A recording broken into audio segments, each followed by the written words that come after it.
So aren't you glad we're presenters? We get to enjoy that Christmas pudding as well. Plenty of turkey for me. Yeah, exactly. I'm joined in the studio by Tim Sherwood. Tim, look, talk to me about you as a player and a manager through the Christmas period. Is it something you look forward to, or did you have that extra roast potato on Christmas Day? I don't think eating is a problem. Yeah. No, obviously drinking is a no-no, and it probably should be for the whole of their career and throughout the season. But I think eating, pretty much they'll burn it off, hopefully, if they run hard enough. I don't think we should sit here and feel sorry for professional footballers. The greatest day of their life, every day, in my opinion, is Christmas Day for them. I mean, everyone wants to be a professional footballer, and they're lucky enough to be able to do it. And a lot of them are very, very lucky to be able to do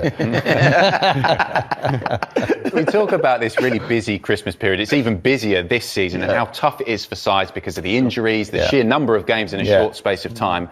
When you were playing it and as a manager as well, what was the key to succeeding? Because we've seen this period can derail a team's title ambition. I think the confidence get off to a winning start over this busy period. If you win, you don't feel tired. Your legs don't feel tired. You're mentally focused as well. If you start losing games, then obviously you get the fatigue, and it's like, when's the next game? When's the next point coming from? So it's just about springboarding, getting a little bit of a momentum going by winning. And you could say the same. It's not only a Christmas period. You could say the same for the whole season.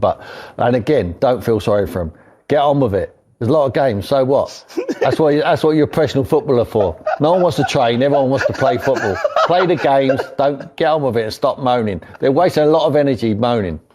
I love that. Goodness me. I'd love to come around yours at Christmas. Anyway, let's talk about the Boxing Day fixtures. I mean, there's some really good standout ones. We talked about Arsenal and Chelsea. Manchester United, Leicester, that's another good cracker, isn't it? Yeah, listen, we've all been guilty of writing off Manchester United. I mean, the negative vibe coming over Manchester for the whole of the season is that Ollie's got to go, he's not doing this right, he's not doing that right. The facts are, they are there. They win their game in hand, they are there in a position behind Liverpool to challenge for the title.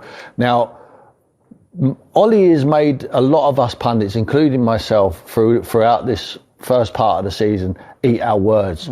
He still needs to win. He still needs to continue.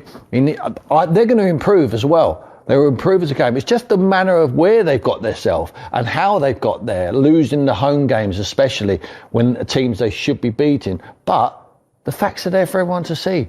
They're going to be second in the league when they win their game in hand. So if they're not in contention, who else is in contention?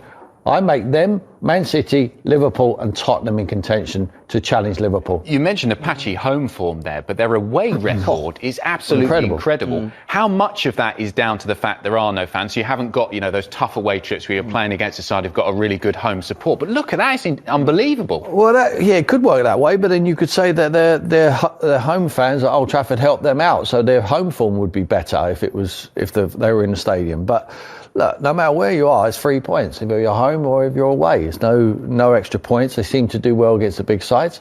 And they are, in the second half of games, rolling over the little sides, or the smaller sides. So, no, they're doing very well at the moment. Can they continue it? It's the consistency level. They're going to be challenging, obviously, out of the Champions League into Europa League. They're going to be challenged there, playing Thursday nights. That might play a part in their challenge for the title. But you'd have to say, is he doing a good job, Ole Gunnar Solskjaer? I'm not going to say he's doing a bad job, because if I was managing Manchester United and I was going to be second in the league and I win that town, I wouldn't want anyone. I'd be laughing at the likes of me and other pundits sitting there saying Manchester United can't win the league. I'll say, well, let's have a look at the end of the season. Well, a game which they showed those kind of credentials, the game against Leeds, absolutely astonishing that game, clinical and actually played very, very good football. Yeah, I think Leeds played into their hands. Brilliant. I love Bielsa, love his mindset of, well, this is how we play and we will continue to play it. I mean, they've got a brilliant start. McTominay, everyone, myself included, McTominay, sitting midfield player. He showed on this game alone that he's a box-to-box player. He's got that real drive and pace for midfield areas, and I think he can really improve. But some of the goals were spectacular. And it was a brilliant game to watch. It was like a basketball game. It was end-to-end. Leeds never, ever set back. Always believed they could go forward and score goals.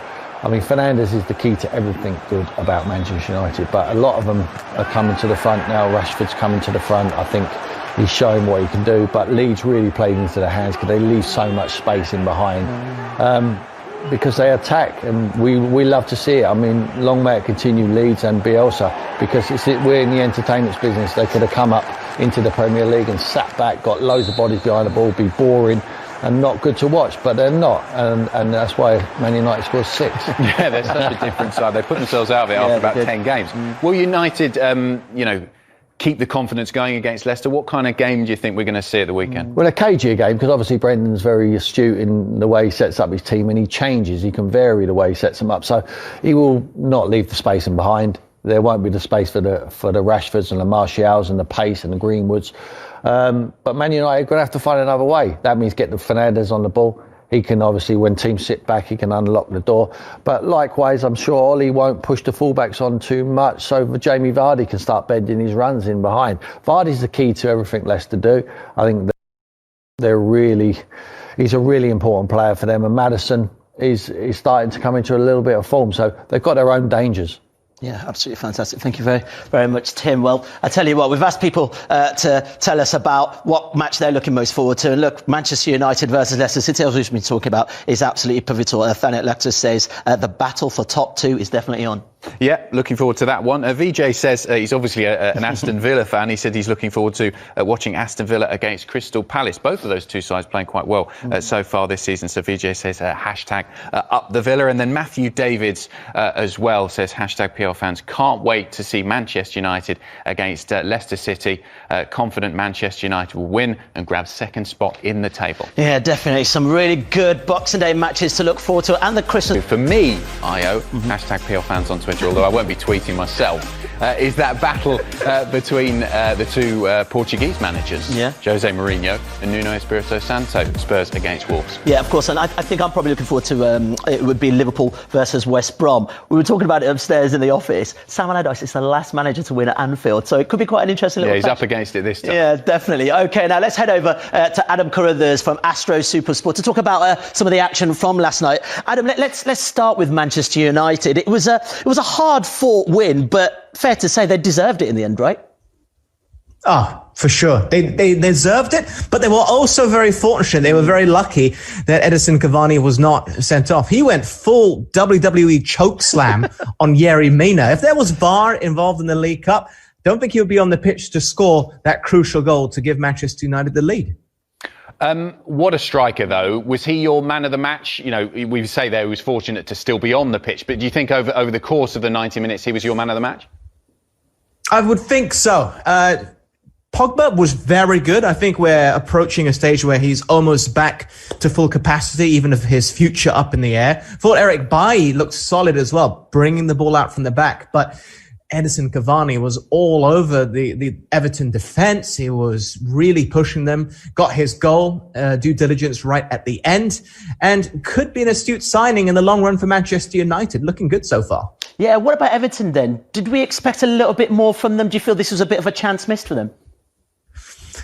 Yeah, they need a trophy, I think. Quite a few teams do. Tottenham, who we'll talk about later, need one desperately as well. But Carlo Ancelotti, seems to have stabilized the club after a really bad run of results with just 1 win in 7. Now they've got the back-to-back victories in the Premier League. And I think they were hoping to carry the momentum on within a different competition. Plus, maybe a bit of revenge against Manchester United after they lost against them in the league as well. And Adam, as we know, that's teed up a really interesting semi-final. The Manchester derby, City versus United. We're looking forward to that. That is the match to watch. No disrespect to Tottenham or Brentford, but a Manchester derby is always special. Early January cannot come fast enough. Just to see Oli versus Pep. It's a competition which the citizens have dominated ever since Pep came to the club. Will they continue to do so? I expect it, but anything can happen this season. But let's talk about Ole Gunnar Solskjaer. It's still a fair bit of pressure on him. So week in, week out, we can't seem to decide whether he's leaving or whether he's staying at Manchester United. Is it fair? No, I don't think it is fair at all. Look at their season. I think they're doing great. Yes, he's been there 2 years. Yes, progress probably hasn't been as fast as they would like, but Liverpool have been fantastic. I think Manchester United have closed the gap to them and also Manchester City. And I'm sure you saw the stat. They win their game in hand, they go in second place. Although I will add, if Aston Villa win their 2 games in hand, then it's them that go into second place instead. Really is a mad season, don't you think? Absolutely. Adam, stay there. Let's bring in Dan Kilpatrick, who was focusing on Spurs last night. A good performance for them, 3-1 against Stoke. Could they do it on a wet Wednesday night in Stoke? The answer was yes, they could. Dan, you watched the game very closely, of course, in your role there.